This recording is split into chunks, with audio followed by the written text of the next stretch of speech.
faculties and law faculties and all that goes with great complex research centers. I think among the many things that the United States economy does very well, and of course I'm very biased in this, in what I'm about to say, I think it does nothing so well as the higher education sector, actually. Now, again, that may be taken only as a crude self-advertisement, but in my view, the higher education sector of the United States really is an amazing social construction. It is a product of the federal government, for example, which established land-grant universities already back in 1862, signed by President Abraham Lincoln. And that's where all our great agricultural state universities came from, way back 150 years ago. And private universities, which I've been thrilled to be part of. Harvard University, founded in 1636, and Columbia University, where I am today, in 1754. These were private institutions, always with public charters, but with private funding. So we have state universities, federal financing, local community colleges, and we view it more, and I think absolutely rightly, that everybody ought to go on for some kind of tertiary education. That's what a high-income, knowledge-rich society requires. And I would really propose for Malaysia this mixed system of public and private universities. Don't keep a state monopoly. Don't shun the private universities because they may be too elite or something else. Let competition and all the niches be filled. And also, one thing that is another wonderful part of the U.S. tradition, which I strongly commend to here, and that is philanthropy to higher education. You've got a lot of very rich people in this country. They owe a lot to this society for helping them to become rich. They've been able to do very well through 50 years of peace in a dynamic economy. And I do hope that Malaysia's rich give to the university sector, because that's a key source of true excellence in a university, is that kind of philanthropic contribution. No university can survive only on public handouts and on its own tuition, not even close. And so alumni of the universities, please give to your universities. And when you're not alumni, give anyway, and help to build a future here, because that's really critical for the dynamism of the country in the future. A third part of the future that I believe is remarkable is the whole reinvigoration of the Indian Ocean in every aspect. Now, the Indian Ocean was the center of the world economy 500 years ago. It took a somewhat bad turn for 450 years. It was colonized. It was subject to imperial rule. There was a lot of unhappiness that resulted.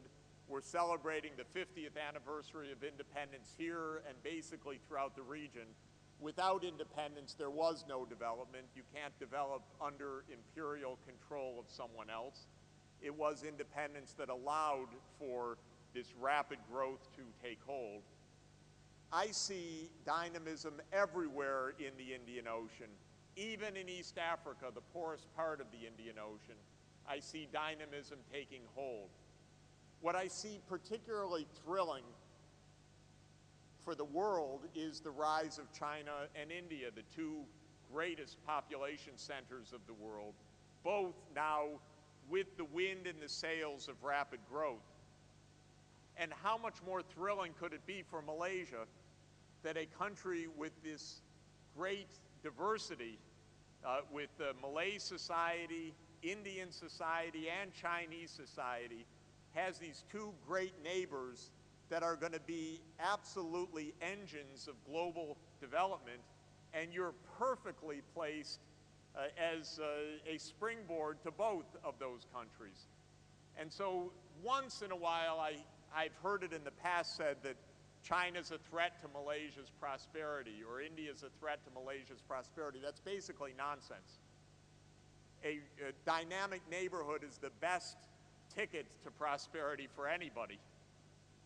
And you are uniquely placed, I would say, to take advantage of this very, very rapid growth of the two giants of the world by language, by culture, by proximity, and this is, from my point of view, extremely exciting.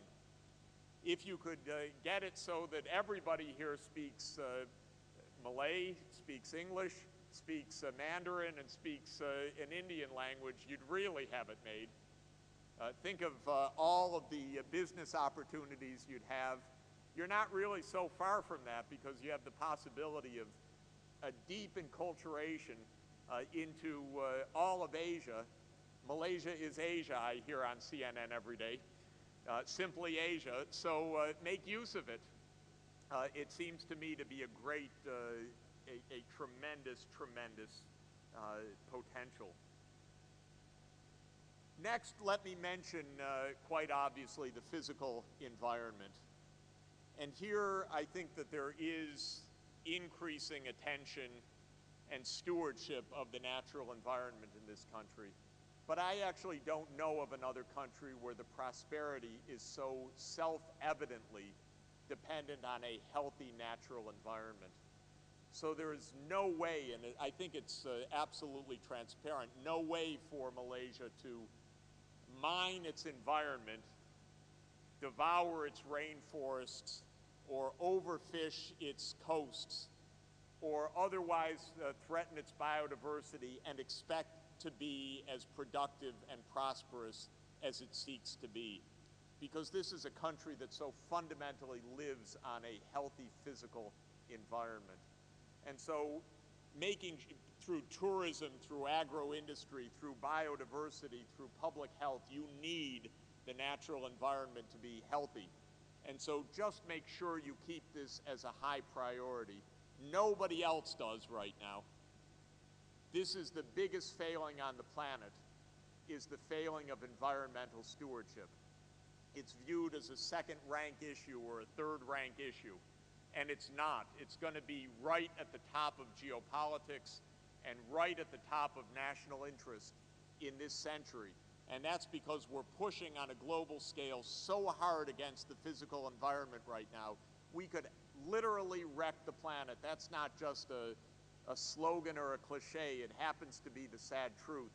I direct a research institute called the Earth Institute, which has a few economists, but mainly it has climatologists and ecologists and environmental engineers. So I get to hear the sorry state of the world every day. And believe me, it's true. We're in trouble on the environment. We're really in trouble. And my own country hasn't figured it out yet at all. And we need to. And we need to lead, but Malaysia's really going to need to lead as well. We have global climate change negotiations coming up, and I hope that Malaysia takes a lead in those discussions. It's not the biggest country in the world, it's not the biggest emitter, but it has a voice of credibility throughout the world. It has a huge stake in preventing climate change from getting out of hand. It's got the leading voice, one of the leading voices in the Organization of Islamic Countries. I really hope that we hear Malaysia's voice strongly on the global climate change. It's vital for your own prosperity in the future, as well as for the world's prosperity. The next area I wanted to mention was information technology. Obviously, everything about a knowledge-rich economy these days depends on IT. This is one thing I feel is actually lagging a little bit in the countryside. And it's one thing that I think could be added in effectively to your rural development strategies.